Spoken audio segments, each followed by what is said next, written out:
Testing. I hear you. Can you hear me? Oh yeah. Man, I almost cut it early. I'm excited for this episode, man. Hell yeah. All Hell yeah. right.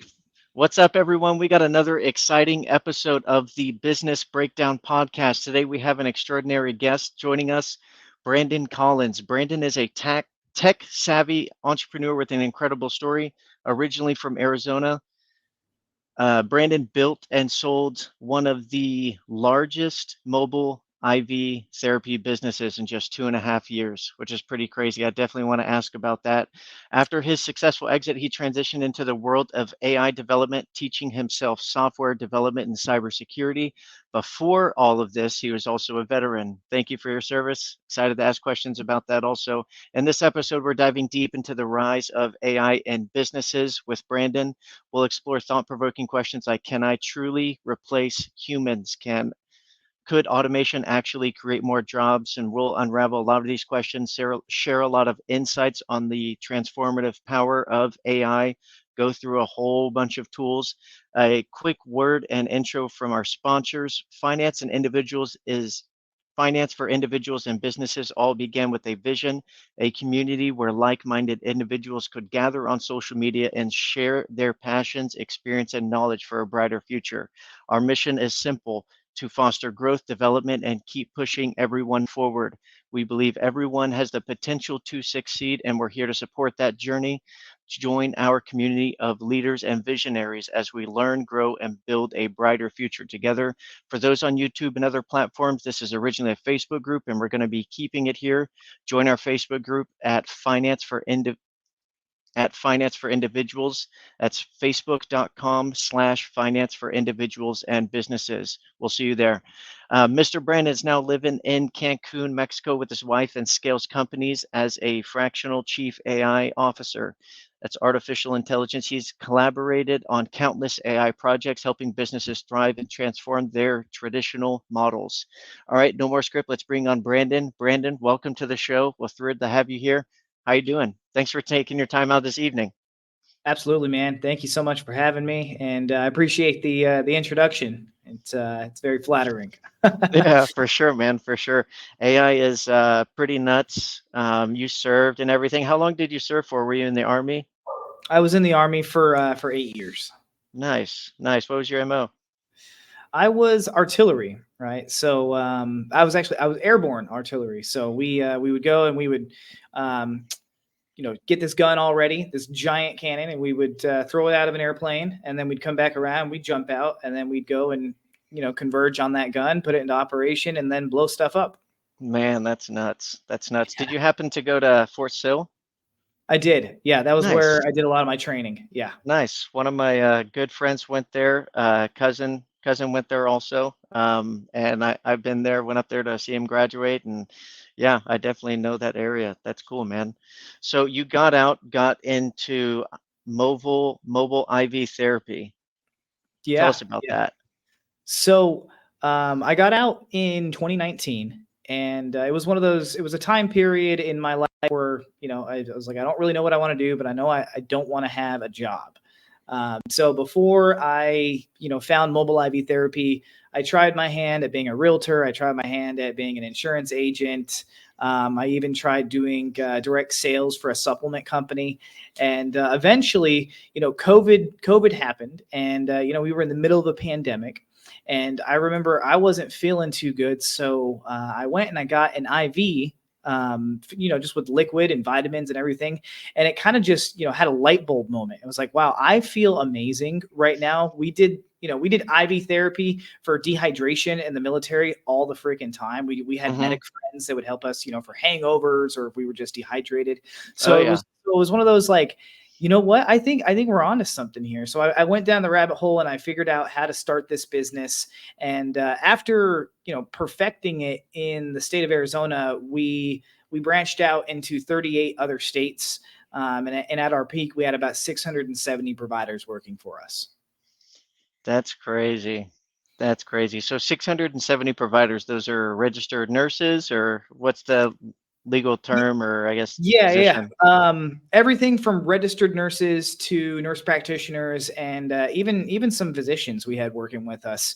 Hmm. The business model wasn't that of, we us doing the marketing and then sending nurses or providers out to do the IVs. The business model was providing kind of a franchise or a business in a box or side hustle in a box for these providers to do in their free time, because a lot of them were looking for extra things to do that were not in the hospital. I don't know if you remember back then, but nurses and other healthcare providers were being used and abused by these hospitals during the pandemic, and a lot of them were looking for Right. something different. And when I came in there, I said, "Hey, you know what? You can start this business, this side hustle, doing IV therapy. We'll help you with marketing. We'll help you with setting up your business. We'll help you with medical direction, logistics, and all this stuff." The business took off in a matter of a couple months. We went from like having 16, 17 providers in Arizona to a couple hundred within like 2 or 3 months, and then we just kept growing and growing and growing. And at our peak, we like I said, we had about 670 providers working for us. How did you manage all those providers? Um, how did we manage them? Like, Like, was it in a CRM or like you sold a package or how exactly did that work? yeah, yeah. So we didn't necessarily have a CRM that we were using like HubSpot or something like that, but we had the biggest thing for us to provide was the support, and then like weekly calls, and then just kind of having a community on Facebook that they could go to as a private group, where they had to be in our business or in our ecosystem in order to be in that group. But really, the way that we managed it was through a ticketing system.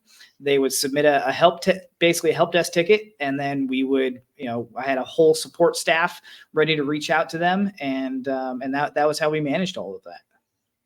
That's awesome. That's Yeah. awesome. Pretty simplified. That's cool. And then you got into cybersecurity after that. Yeah, I know it's J- kind of a weird pivot. Yeah. Did you have on your exit, did you have partners with your IV business? Yeah, yeah. The physicians that were on staff, the medical directors, were the biggest partners there. Um, so we had already negotiated like equity shares and stuff like that prior to getting big and exiting.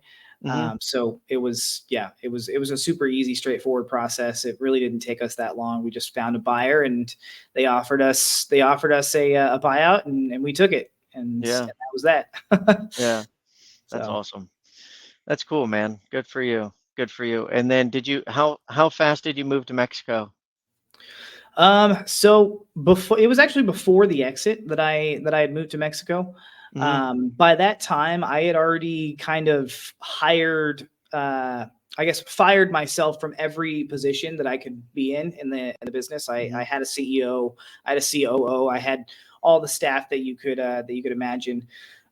So it was pretty hands off for me. So that was when I met my now wife at the time, and we were living, back and forth in like Nogales. And we eventually decided that since she has family down here in Cancun, that we should just move to Cancun, because, we have a support.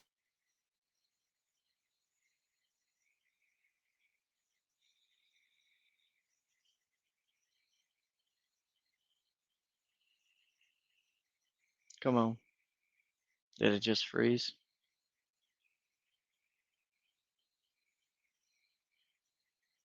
Brandon?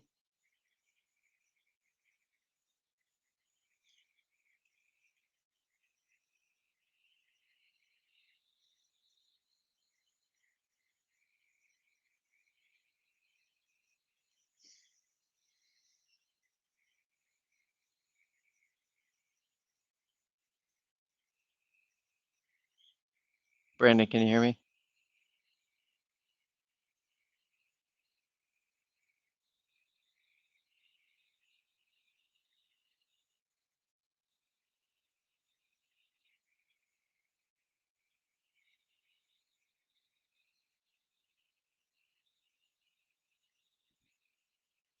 And some technical difficulties.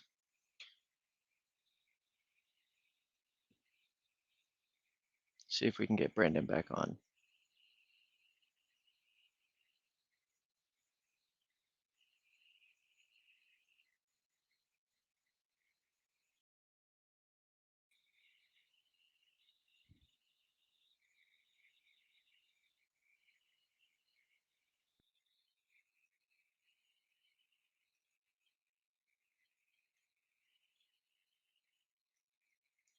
Let's see.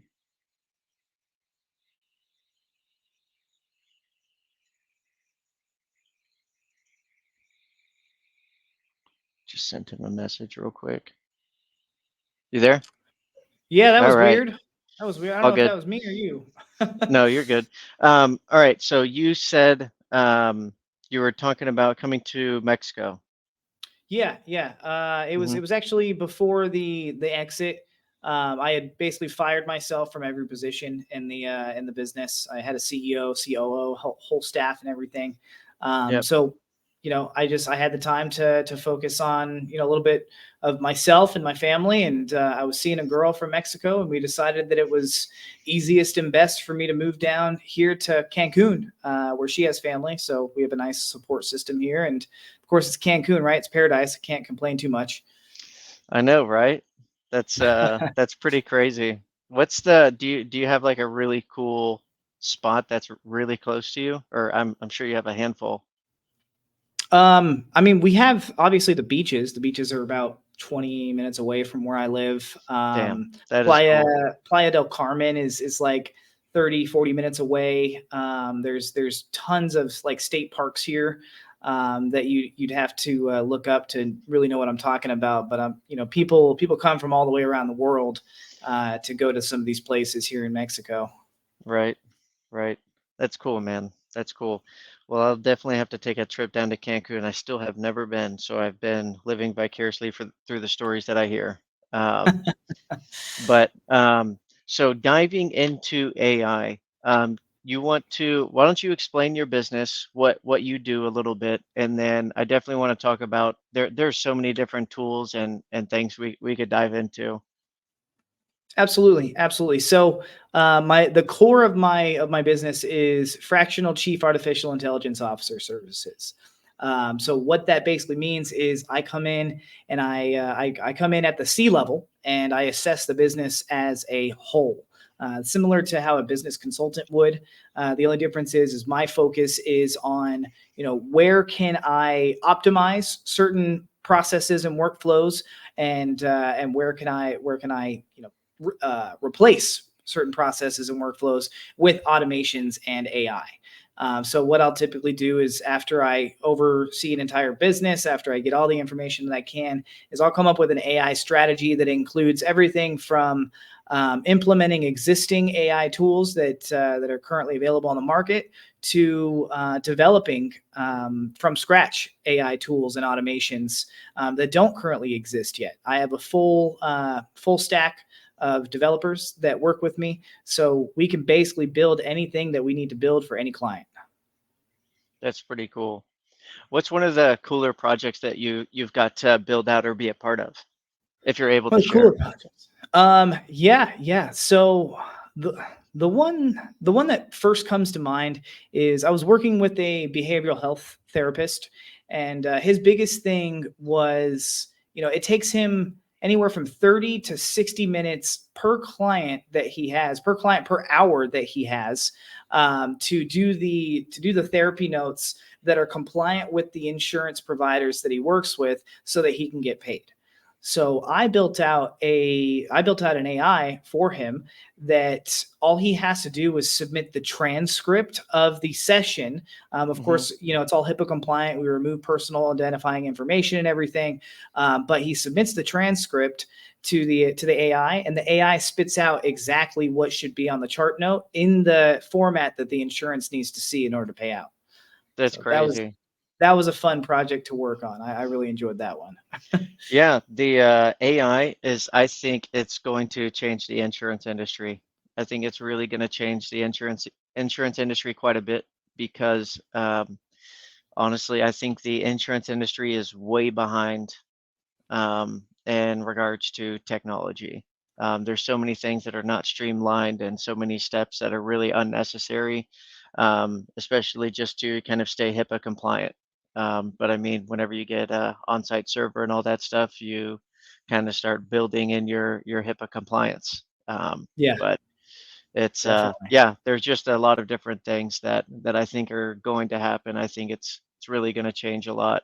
Um, I know I kind of asked yesterday um, about like who I don't know how to.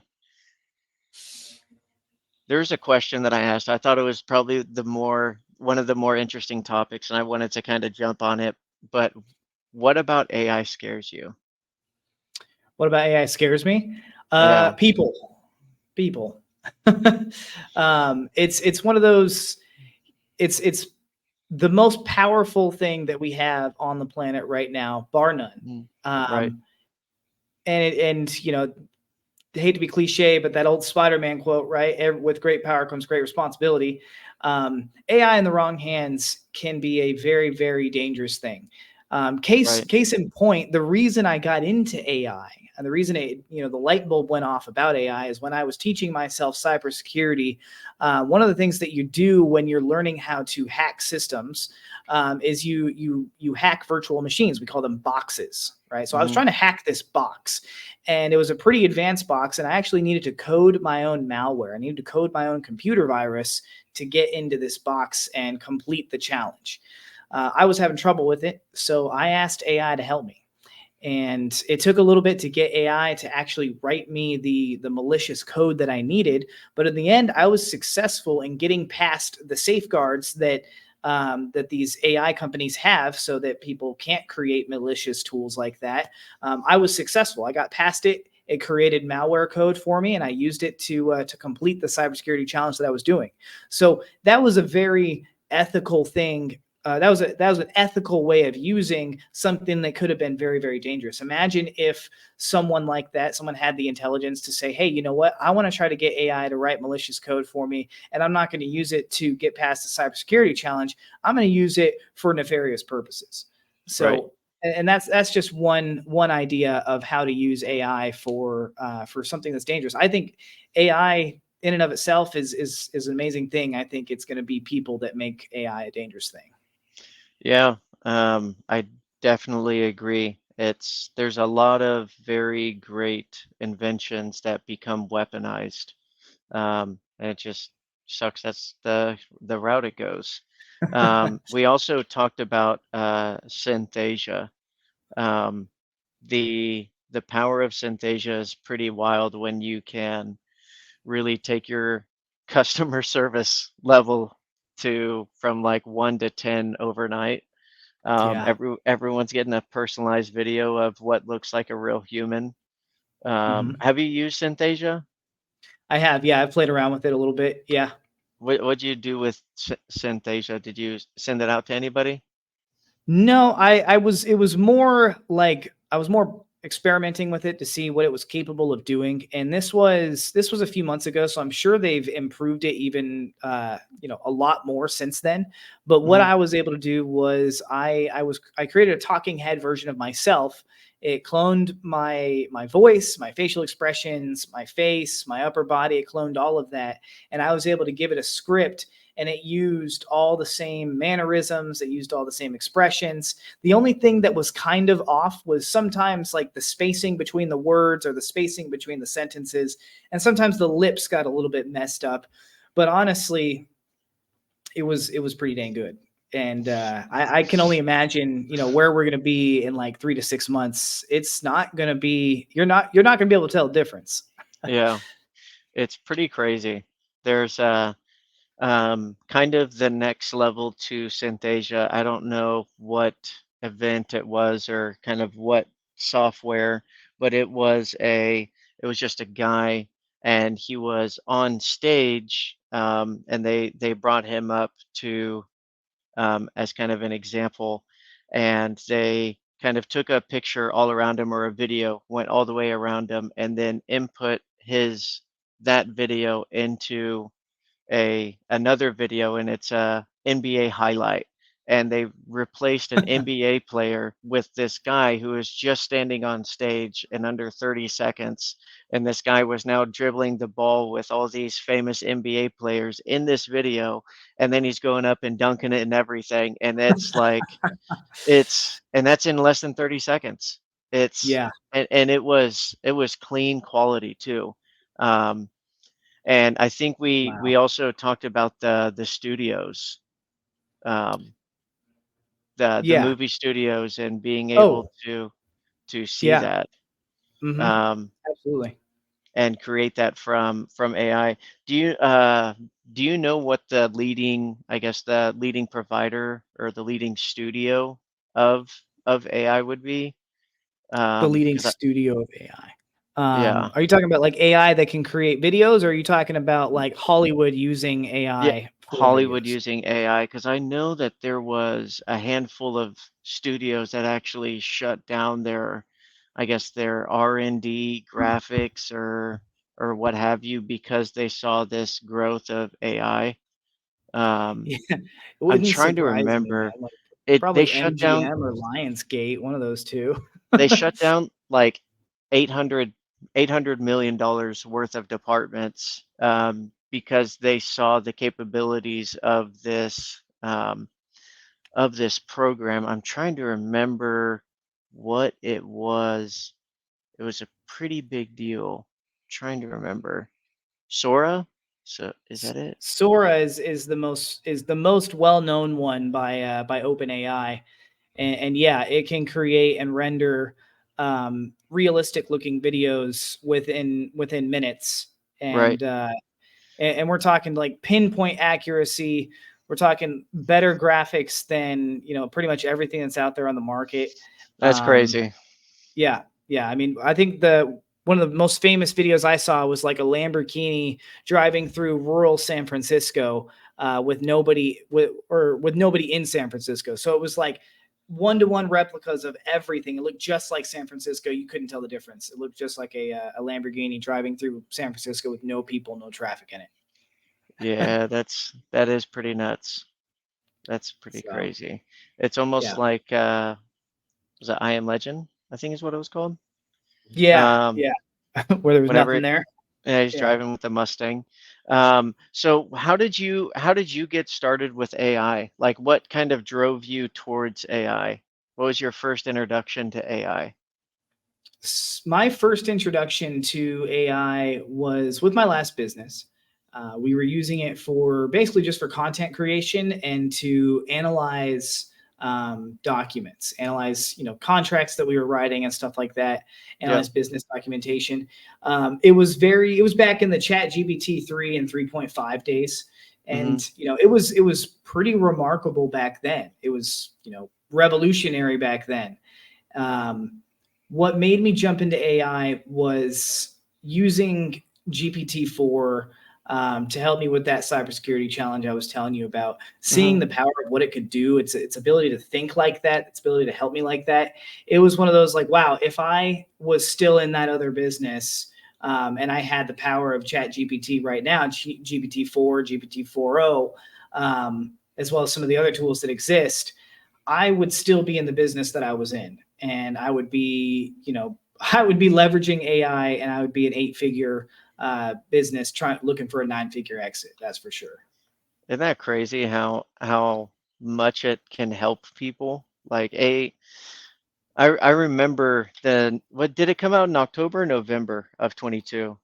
It was October of 22. It came out. Um, it was like the first week. I think I was on ChatGPT for maybe 24 to 36 hours straight. I was just pumping out information and data and copying and pasting it and building infrastructure and foundation to pretty much a lot of plans that I was trying to create. But Yeah.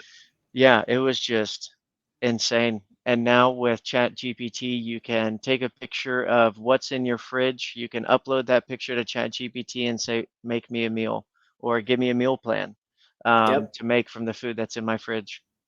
Yep. Yep. Um, you can take it a step further. I mean, on the business sense, I know a lot of your listeners are probably business owners or in the business world. Um, you can use ChatGPT as a business coach. You can tell it to act as a business coach, and then tell it about your business, and then say, hey, these are my goals. Or I don't even know what my goals should be. Can you help me figure out what my goals should be for the next 3, 6, 9 months? And Hmm. GPT will come back with some very, very good information for you, as well as a game plan, how to's, tools that you should be implementing, and then it'll help you implement those tools too. Right. So it's great. People are using it for both personal things, like you said, business things. I've used it for therapy before, believe it or not. Hmm. I didn't want to go to a therapist, but I wanted to talk to someone. So I was like, you Hmm. know what? AI is not going to judge me. It's a computer. So I just want, cold hard data, right? I just want information. What do I need to do to help myself get better? And I talked to ChatGPT, and it gave me all the answers Yeah. that I needed, and it really helped. Yeah. It's definitely wild. There's so many different applications. I've definitely used it for relationship guidance. I use it to check a lot of my work, even a lot of my Facebook posts before I make a larger Facebook post and I don't feel like sending it to someone to spot check. I'll just use ChatGPT real quick.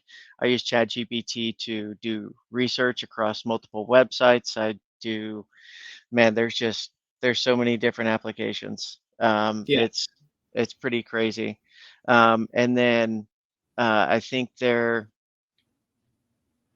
making AI sound and start to replicate voice and audio and all that stuff. So now it's in like the music industry, and now there's a lot of rules and regulations surrounding the music industry, copyright, and all that stuff. So it's interesting to watch like the laws get built around AI during this transition of, I guess, AI use of AI. Um, yeah. It is spiraling rapidly, and it is very much out of control, in the way that it's evolving. And there's been quite a few people, high level high level AI executives in OpenAI, Microsoft, Google, that have come out and said, "Hey, we need to do something about this because it is evolving so incredibly fast." Once AI hit the open market, it just that was the turning point. Honestly, it's a turning point in history. We're witnessing history unfold as we see it, as we speak, because AI is evolving so rapidly that we can come back a month from now, and we will have just as much, if not more, to talk about: new AI developments, new enhancements, improvements on current AI systems, and then new ways that AI is being used in the industry. yeah, yeah. It's all pretty nuts. Yeah, it's going in so many different directions. It doesn't matter what industry you're in or what you do for work. AI is probably going to start helping you or start going against you. That's just how it's going to go. And then we were chatting about AI bots and everything. And you're pretty smart with AI chatbots. Yeah, Um, can yeah. you dive in and kind of explain to someone who doesn't even understand a chatbot? For sure, for sure. What I will say is that when it comes to chatbots, the standard way that most chatbots before AI were built was you would have to preload all of the questions and all of the answers and all the data into it, and it would be more or less like, okay, it's like a glorified FAQ type of tool. Now you can put all the information, all the data that you want into it. You can train it on almost unlimited data, and then tell the AI how you want it to interact with that data when people are talking to that AI bot. So, what the reason I say that is because now that it's evolving like that, people are starting to interact with these conversational AI bots that are on websites. and they're starting to adopt it a lot faster than any other type of technology out there. And basically, the way that I see it is in the next 6 months to a year, it's going to be almost an expectation for business owners and businesses in general to have some type of customer service chatbot AI on their website that people can go to interact with to get their questions answered and their problems resolved. Yeah. So, I've built dozens of chatbots, and I'm currently working on one right now for a payment processing company, and it is, to put it simply, you're basically training an AI on the data that you want it to be an expert in, and then you're telling it how you want it to be an expert in that data. Do you want it to be a customer service person? Do you want it to be a sales rep? Do you want it to be an onboarding rep? Do you want it to, Hmm. be HR? How do you want it to interact with this data? And then after you program it with that, now you can put it into operation. And the most common one that I'm seeing so far is for customer service. That is the Yep. easiest role that you can replace with AI, because all you have to do is give it all your SOPs, all your training data, all your documentation, everything about your business, and then it can answer all the customer service inquiries that come in.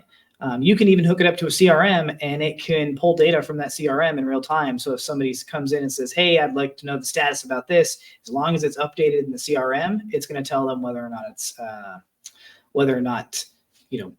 whatever they need to know that's in that CRM. Right. And then you can also, I mean, man, there's so many different things you could do with this chatbot. You even talked about it the other day. It was chatbots for your teams, creating better leadership go-to resources using chatbots for teams. Yeah. Yep. Yep. Um, there are chatbots that can get integrated directly into Slack now, and I'm sure a couple of other project management type of CRMs and softwares out there.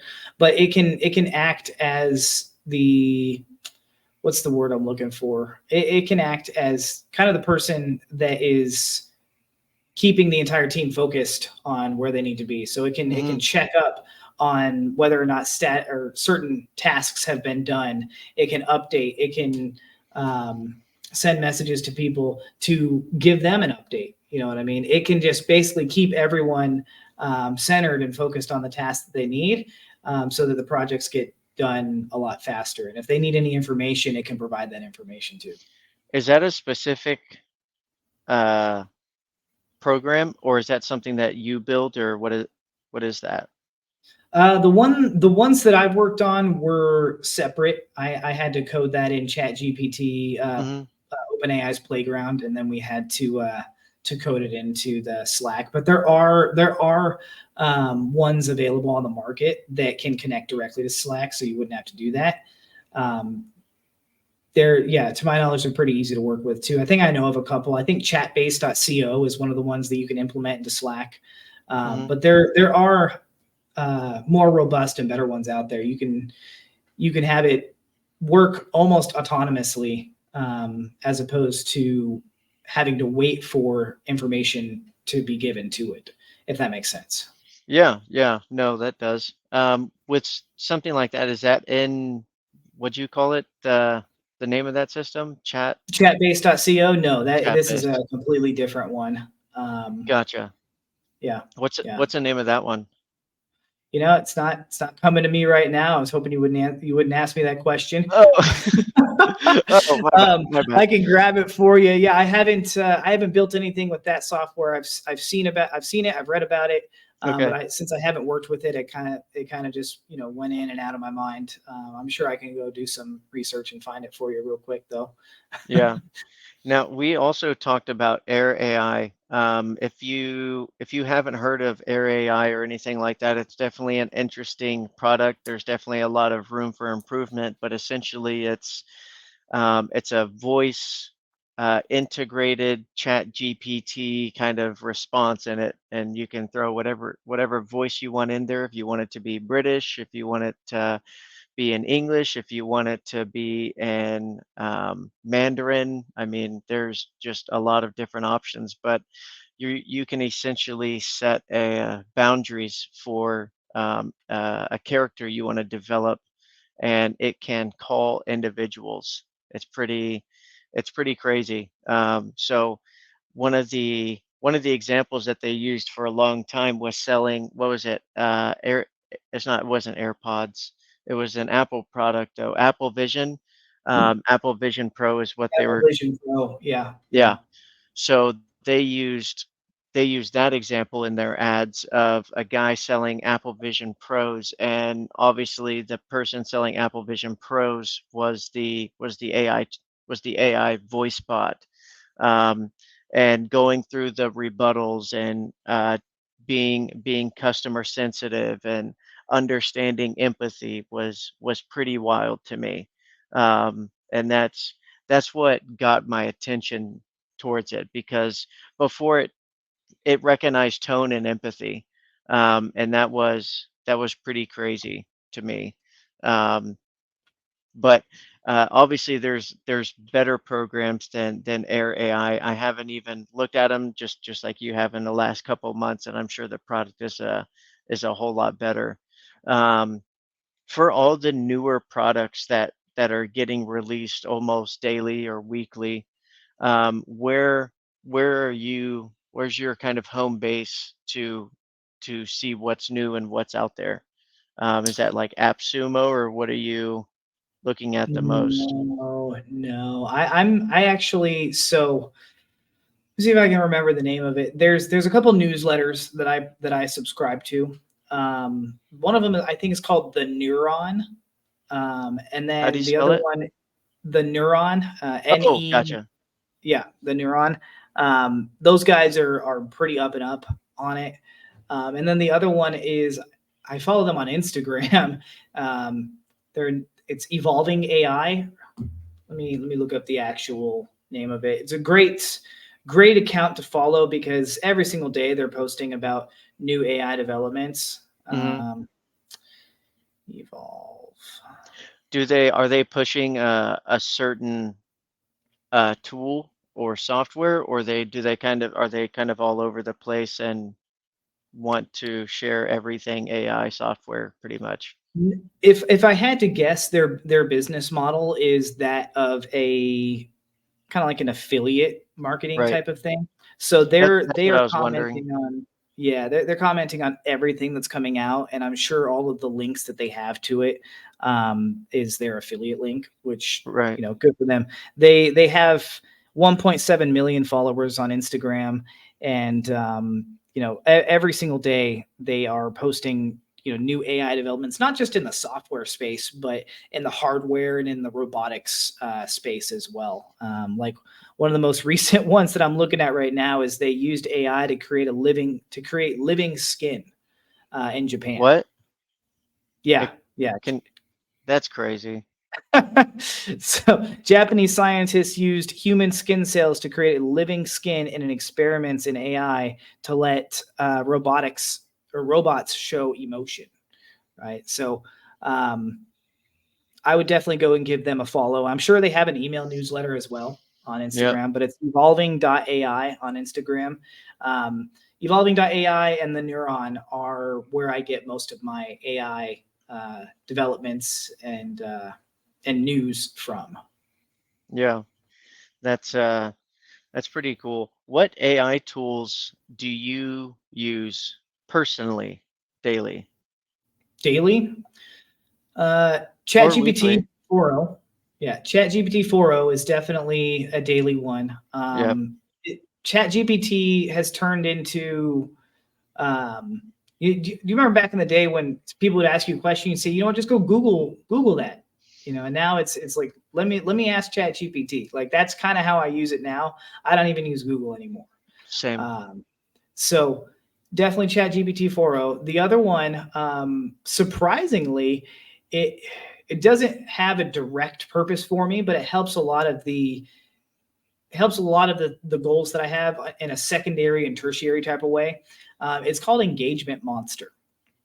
And what it does is it scrolls through your feed on Facebook, and it every 3 to 5 minutes it is going to read a post and then decide what to comment and how to react on that post. And then it's going to comment and react on that post. And of Hmm. course, you have to program the AI to act how you want it to act, react how you want it to react, and everything like that. So Right. there are people that are using this software, and it's very obvious that they're using that software. All they need to do is call me, and I can help them fix it so that it doesn't sound like AI. Because mine Nice. sounds Good. just like me. Good. And the only people that know that it's AI are the ones that know me personally, and they know that I'm not spending all day commenting on their stuff. That's funny. That's So, funny. You could be like, um, yeah, this is actually the first time we're talking. All the time yeah, that we've conversed on Facebook is with my AI chatbot. has been my AI. And the reason I have it going pretty much every day, I do about 70 to 80 comments over a couple hour period using this tool. The reason I have it doing that is because my engagement skyrockets on Facebook. So whenever I Right. post something, Facebook shows it to a lot more people. Hmm. Because of the algorithm. The algorithm says, "Hey, you're engaging a ton on Facebook. Let's reward you by making more people see your post when you post on Facebook." So Right. that's the reason I use it. I wholeheartedly believe that it is the reason that I get so much exposure and engagement on my posts, and because of that, that's turned into dollars. It's turned into income. It's turned into new projects and everything else. You created a similar AI tool to Engagement Monster? No. I'm using Engagement Monster, but I programmed the AI in Engagement Monster. Okay. Um, Okay. yeah, 'cause Gotcha. that's one of the things. When you get it, it's completely blank, Yep. and you have to prompt it. And it's very obvious when people don't prompt it correctly. There's probably only two or three other people out there that I know of that are using it where you can't tell that it's an AI, or that it's questionable whether or not it's an AI. But for me, when I programmed it, I went very, very far into the detail. I created my personality prompt tag. I did everything, and when it's commenting and engaging on people's posts, you can't tell that it's not me. Yeah. That's pretty crazy. That's cool. Good for you, man. So, Um, Besides Engagement Monster and ChatGPT, are there any others that you might use? So I also there's another one that I use that's similar to ChatGPT. It's called Perplexity. yep, I've heard of Perplexity. What Um, are your it's thoughts on pretty it? it's pretty good at pulling resources. It's not like going to give you like as much detail, but it I think it does pretty good helping you pull resources. Yeah. I think that Perplexity is the one that is connected to Google, right? Right. That's Google's. Okay, so yeah, I like that one if I am doing research. If I'm Hmm. trying to pull mass data and I need an AI that's connected to the internet, it's connected to Google, and can use its search engine data in its output, Hmm. I would definitely use Perplexity for that. Yeah, that's cool. Man, there's just so many different um what do you I know Synthesia with video. We talked about video. With video games is pretty crazy because the Unreal engines, I mentioned that yesterday also. The Unreal engines that they're adding AI to, just to pretty much speed it up, make it look a whole lot more real. It's unreal, no pun intended. Yeah, yeah. It's pretty I, nuts. I saw some video gameplay of this realistic like active shooter type of game, and coming from somebody in the military, it was so shockingly realistic that it was unbelievable. It could almost be mistaken for body cam footage. Yeah, um, so pretty cool stuff. that's that's pretty nuts, man. Yeah, it's gonna go far pretty fast. I'm just curious what it's gonna look like in a year. Um, you still there?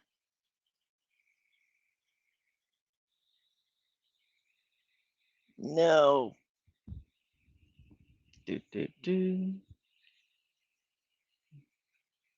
do. Hold on 1 second. I'm Can you hear me? I can hear you. Perfect. Now if only AI could just make it so that the internet never goes out. Yeah. I mean, I kind of expected it. You're in Mexico. I'm here. It's not really that big of a deal, or here in the States, here in Dallas, Texas. Um, but with how do you think this? Okay, so first off, I think AI is um, it's creating a lot more entrepreneurs and independent thinkers, which is pretty interesting. I think it's going to mess up school for a lot of people. I don't think they're going to be able to learn the same way, or solidify that knowledge, because they're just going in there making papers or going in there doing quick research. They don't even know how to look for books in a library anymore.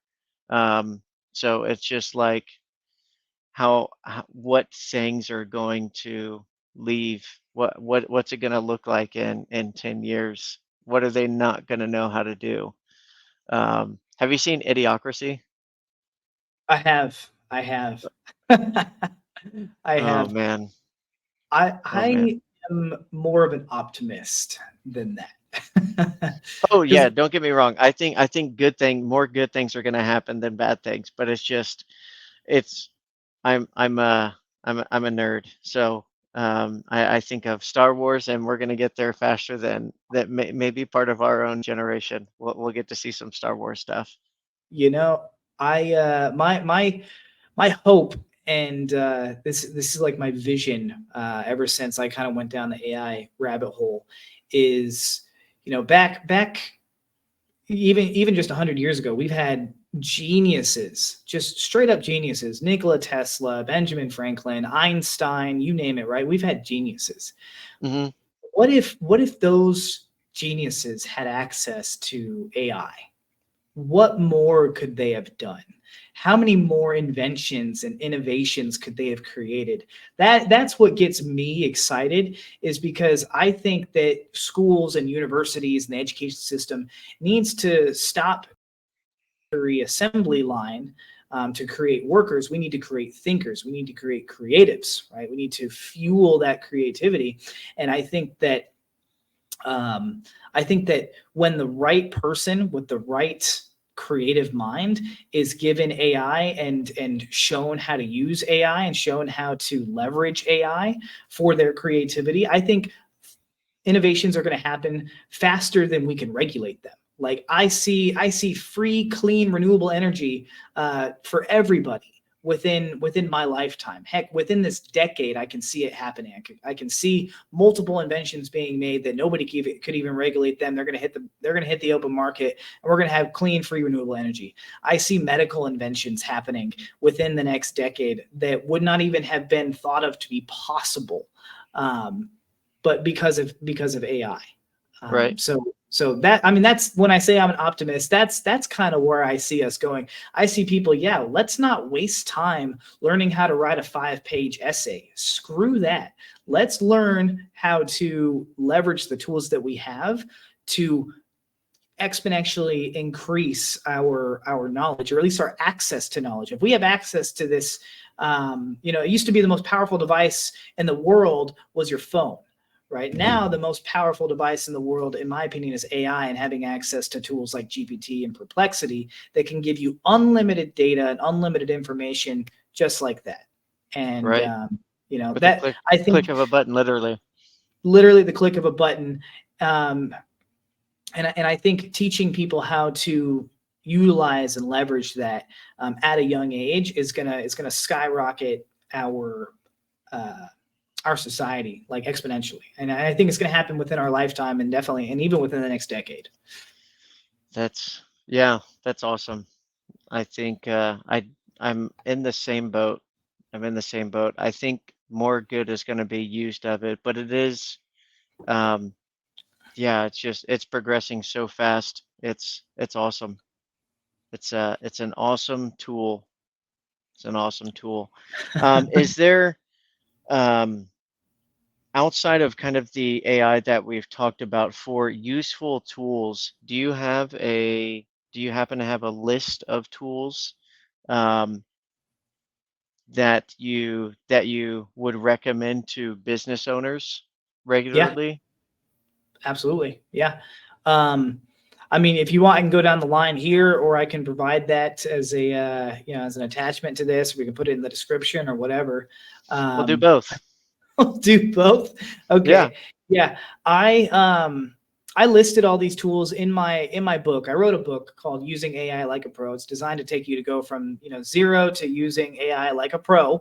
Hmm. It's very heavy on prompt engineering, right? And at the end of that book, one of the extras that I put in there is all of the tools that I recommend people use if they're a business owner. One of them was the Engagement Monster tool. The other one is it's called Easy Messenger. And what that one does is it allows you to use AI to message people from your personal profile on Facebook and lead them towards whatever marketing goal that you desire. Hmm. The tool as itself, right? A lot of people think that it's, a like a magic unicorn, right? You're going to get like, holy crap, I'm going to have AI talk to people and I'm going to have all these sales. No, it's not the case. You got to build your brand. You got to build know, like, and trust and everything. But it's the cherry on top where when you already have a group of people that know, like, and trust you, you can use that tool to leverage your time and get tons of people booked on calls, tons of people going to your website, opted into your newsletter, whatever the marketing goal is, right? That is how I used it. That's how I went from $0 to $7,000 in 1 month just using that tool. Hmm.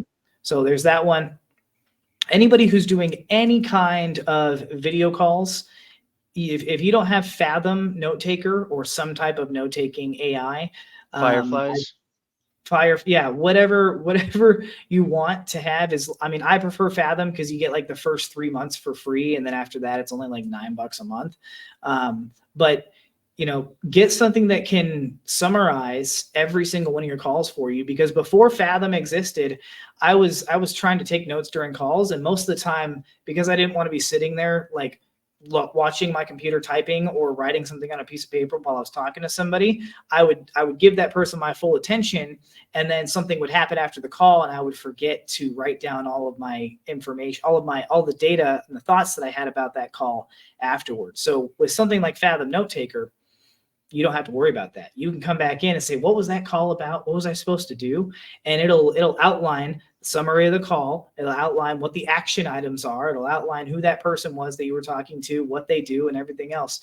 So Fathom Note Taker is an essential tool I think everybody should have if they're doing video calls. Yeah, absolutely. Let me see here. Chatbase.co is another one. If you have a website, get that one.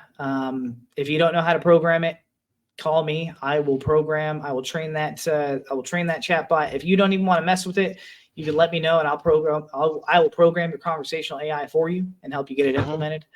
Um, Let me see here. I talked about Easy Messenger. The same people that made Easy Messenger made one for LinkedIn. It's called Easy Traffic, and it should be being released, I think, Friday or Monday. Like literally tomorrow or Monday, they're releasing it. But it's going to be able to use AI to reach out and do cold outreach on LinkedIn. Before, there was lots of automation programs for LinkedIn that sends the first message and it starts that conversation. Hmm. This one is this one continues the conversation. So once they respond, it will respond back and again push them towards whatever marketing goal that you are programming it for. So I think that's an incredibly powerful tool for any business owner, especially Yeah. if you have an online business. Um, if I can pull up my book real quick, I can tell you the rest of them. Give me 1 second. If you want, you can also, once we're done here, if you want to post a link to that book in the comments on the live um, as well, so people could see it, have access to it, and know what you're talking about. Absolutely. Yep. I just pulled it up. Um, AI SaaSes that I'm using. Um, oh, okay. So if you are using ChatGPT and Claude and Perplexity and a whole bunch of LLMs like that, and you're tired of paying for those fees for every single one of them, I recommend a tool called Crater AI. It's spelled with a K, Crater AI. That one will give you access to every single one of them, the premium version of every single one of them. So you'll have, the GPT-4o, you'll have the Claude 3.5, you'll have the latest and greatest version of Gemini, like How literally much is all of it. Crater?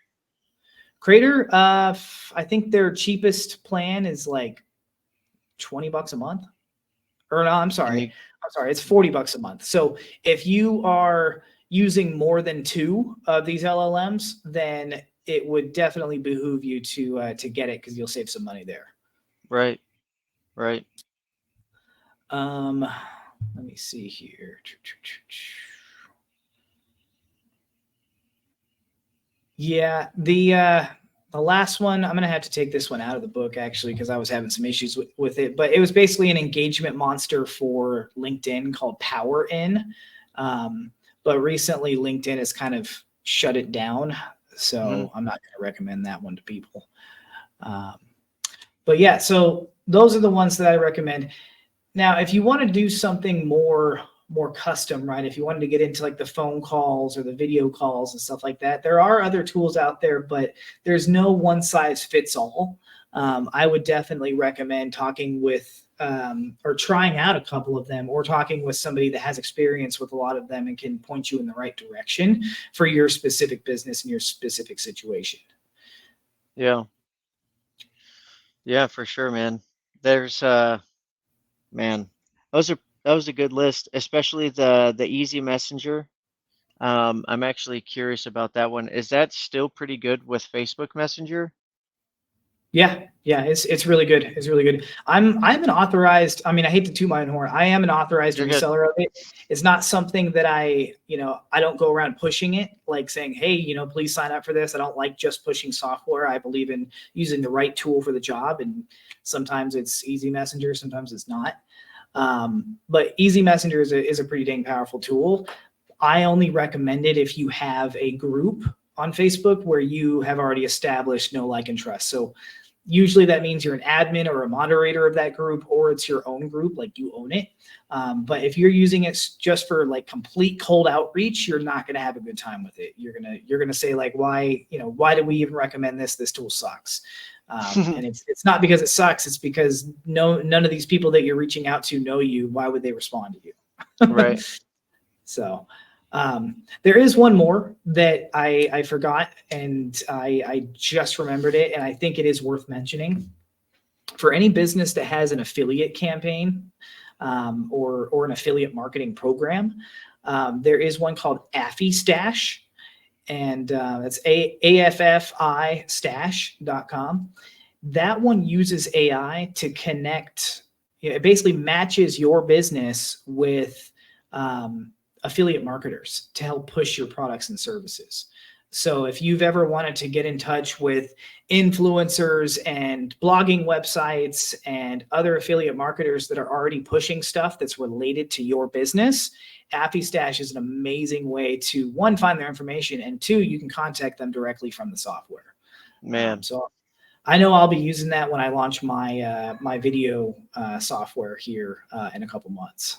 So it's mainly for referral programs or affiliate partnerships? Yeah, so you need to have it, like, for example, if you have a software and then you want to create an affiliate program for that, people, have their code, they give people that code and then they get a referral. So if you want to create an affiliate marketing program for your business, then that is a good tool to use. Man, that's cool. Definitely a pretty good tool to mention, man.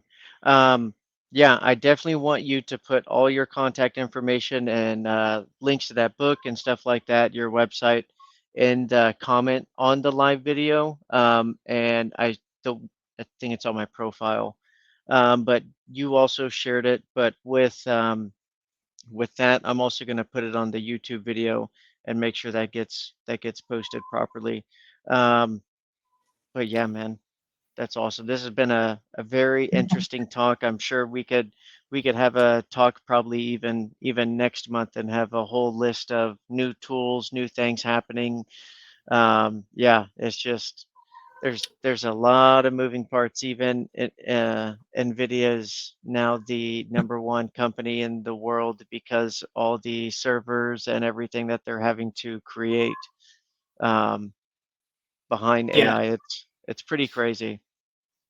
absolutely, absolutely. Yeah, I'm sure we could probably go for another hour, just talking about various subjects surrounding AI. I know that Yeah, we didn't even get to all the ones that we wanted to talk about on this, so we will have to do another episode, man. Maybe we should label this as episode 14, part one.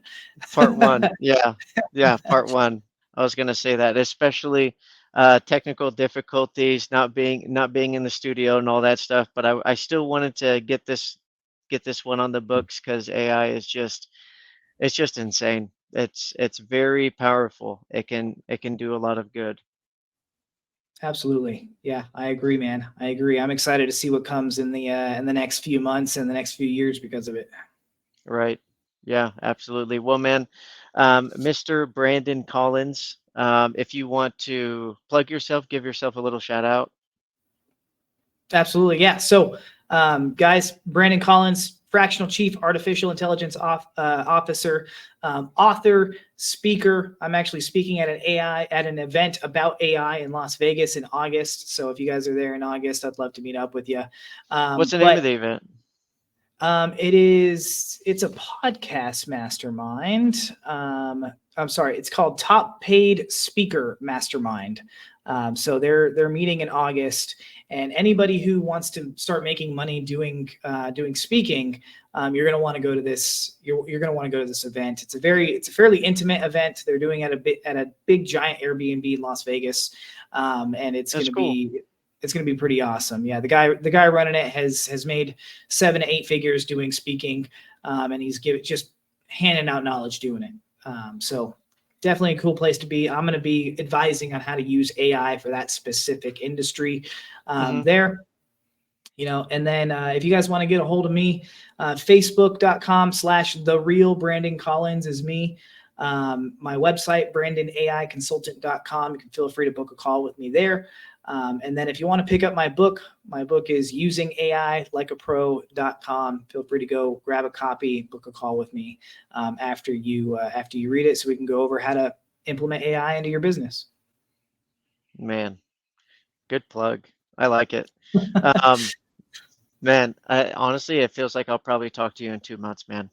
Part two, 2 months in part two. Part two, man. I'm down. I'm down. Let's make it happen. Yeah, man. Yeah, And you we you also you also started your podcast. What's the name of your podcast? Yeah, for anybody that's listening right now, the name of my podcast is the AI Impact Podcast. And what we do on that podcast is business owners and entrepreneurs come onto the podcast. They tell me all about their business. They give me their elevator pitch. They tell me all about their processes, their workflows, what they're doing to make money, things, their pain points that they're having. And then what I do with my knowledge about AI and automations, and as an entrepreneur that built and sold a 7-figure business, is I give them a free AI and automation strategy on that podcast in real time that they can implement immediately after that podcast, whether they are working with me or not. That's awesome. That's cool, man. Good for So you. I'm excited to catch more of those episodes, but part two in the future here. And I'll have to catch you later, man. Thanks for jumping on here. Thanks everyone. sounds good, Ryan. Thank you so much. Have a good one. Bye.